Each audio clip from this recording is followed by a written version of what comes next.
বিনা প্রতিদ্বন্দ্বিতায় নির্বাচিত হওয়াও ভোটেরই একটি অংশ বলে জানিয়েছেন আওয়ামী লীগের যুগ্ম সাধারণ সম্পাদক মাহবুবুল আলম হানিফ। তিনি বলেন, কোনো ব্যক্তির গ্রহণযোগ্যতার কারণে সম্মান দেখিয়ে তার এলাকার অন্য কেউ ভোটে দাঁড়ায়নি, এটা হতেই পারে। তিনি বিনা প্রতিদ্বন্দ্বিতায় নির্বাচিত হতে পারেন, এটা সংবিধান সম্মত।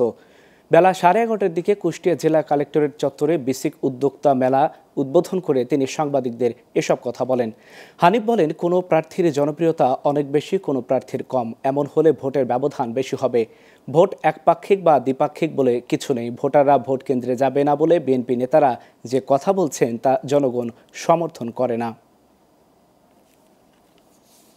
গণতান্ত্রিক পদ্ধতিতে জনগণের প্রতিনিধি নির্বাচিত করতে হলে তাকে নির্বাচনের মাধ্যমেই যেতে হবে। নির্বাচন ছাড়া অন্য কোনোভাবে জনপ্রতিনিধিকে নির্ধারণ করার সুযোগ নেই। তো যারা মুখে গণতন্ত্রের কথা বলেন আবার নির্বাচন থেকে দূরে সরে থাকেন, এরা আসলে গণতন্ত্রও বিশ্বাস করে না। নির্বাচনে যেতে তাদের ভয়, কারণ জনসমর্থন না থাকলে সেটাতে ভয়ই থাকার কথা।